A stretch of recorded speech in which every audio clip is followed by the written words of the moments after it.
৩৪২ ফৌজদারি কার্যবিধি ৩৪২ ধারায় হচ্ছে আসামি পক্ষ আত্মপক্ষ সমর্থনের সুযোগ পেয়েছেন এবং হচ্ছে আসামি যে প্রথম আসামি যে সোহেল রানা তিনি হচ্ছে মূলত তার যে দোষ যে স্বীকারোক্তি সেই স্বীকারোক্তিমূলক জবানবন্দি কিন্তু তিনি দিয়েছেন। একই সাথে হচ্ছে তিনি নিজেকে হচ্ছে আদালতের কাছে হচ্ছে তিনি ক্ষমা চেয়েছেন যে এই ঘটনায় তিনি দুঃখ প্রকাশ করে আদালতের কাছে ক্ষমা চেয়েছেন। আর একই সাথে তার স্ত্রী স্বপ্না বেগম তিনি কিন্তু নিজেকে নির্দোষ দাবি করে আদালতের কাছে নিঃশর্ত মুক্তি কামনা করেছেন। আর যেই স্বীকারোক্তিতে বলা যায় যে সোহেল রানা হচ্ছে নিজেকে সরাসরি হচ্ছে এখানে হচ্ছে স্বীকারোক্তিমূলক জবানবন্দি দিয়েছেন।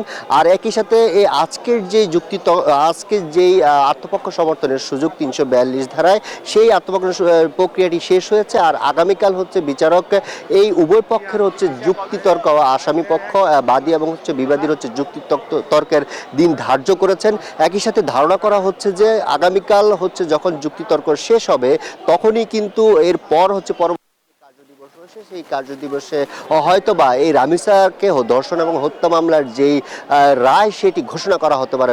এখানকার যারা আইনজীবীরা রাষ্ট্রপক্ষের যে তিনি আমাদেরকে জানিয়েছেন যে মূলত যে রামিসাকে যে হত্যার যে ঘটনা সরাসরি সোহেল রানা যে এখানে জড়িত এবং হচ্ছে তার যেই সম্পৃক্ততা সেই সম্পৃক্ততা কিন্তু তিনি সরাসরি স্বীকার করেছেন।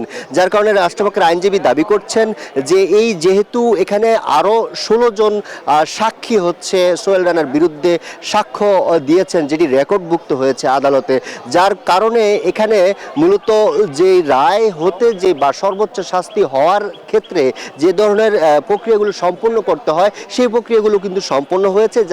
যার ফলশ্রুতিতে বলা যায় যে রাষ্ট্রপক্ষের আইনজীবী দাবি করেছেন যে এই মামলার রায়ের ক্ষেত্রে আর কোনো বাধা নেই, তবে যুক্তিতর্কর যে সবশেষ প্রক্রিয়া একটি মামলার সেই দিনটি হচ্ছে আগামীকাল বিচারক ধার্য করেছেন। কাল যদি যুক্তিতর্ক উত্থাপন শেষ হয় এরপরে হচ্ছে বিচারের দিন ধার্য করবেন আদালত। আর একই সাথে আরেকটি বিষয় জানিয়ে রেখে এখানে ডলার নামে একজনের নাম এসেছে যেটি হচ্ছে সোহেল রানা প্রিজন ব্যান এবং হচ্ছে আদালত বিভিন্ন জায়গায় আমরা দেখেছি যে তিনি সেটি দাবি করেছেন। তো রাষ্ট্রপক্ষের আইনজীবীর কাছে আমরা প্রশ্ন রেখেছিলাম যে এই ডলার নামক যে ব্যক্তির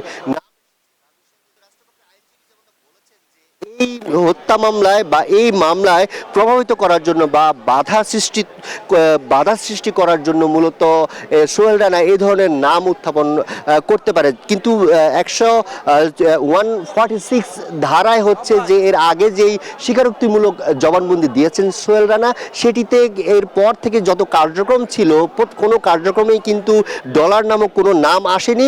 যার কারণে রাষ্ট্রপক্ষের আইনজীবী বলছেন যে রেকর্ডের বাইরে যে কোনো অবান্তর যে কথাবার্তা এবং সে রাষ্ট্রপক্ষের আইনজীবী দাবি করেছেন যে এটি মূলত একটি অবান্তর নাম বা অবান্তর কথাবার্তা, যে অবান্তর নাম বা কথাবার্তার কারণে এই মামলাকে কিভাবে প্রভাবিত করা যায় আসামি মূলত সেই চেষ্টাটাই কিন্তু করেছেন, এমনটা কিন্তু রাষ্ট্রপক্ষের আইনজীবী বলেছেন। যার কারণে হচ্ছে ডলার নামক যে বিষয়টি সেই বিষয়টি কিন্তু রাষ্ট্রপক্ষের যে আইনজীবী তিনি দাবি করেছেন এই বিষয়ে মূলত আদালত বা রায়ের ক্ষেত্রে বা এই বিচার কাজ চলমান রাখার ক্ষেত্রে কোনো ধরনের বাধা বা কোনো ধরনের বাধা সৃষ্টি হবে এই ধরনের কোনো কার্যকারিতা বা এই ধরনের কিন্তু কোনো কিছু তিনি দেখছেন না। যার কারণে ডলারের নামটি কিন্তু এখানে একেবারে অপ্রাসঙ্গিক বলে দাবি করেছেন রাষ্ট্রপক্ষ। একই সাথে আসামিপক্ষের আইনজীবী তিনি এসে গণমাধ্যমের সাথে কথা বলেছেন। আসামিপক্ষের আইনজীবী বলছেন যে এই ঘটনায় যে আসামি যে সোহেল রানা তিনি মূলত স্বীকারোক্তিমূলক জবানবন্দি দিয়েছেন এবং হচ্ছে তিনি এই দোষ স্বীকার করে আদালতে ক্ষমা চেয়েছেন, এমনটা কিন্তু আসামিপক্ষের আইনজীবীও কিন্তু গণমাধ্যমে এসে স্বীকার করেছেন। এই ছিল আদালত থেকে আমার কাছে সবশেষ।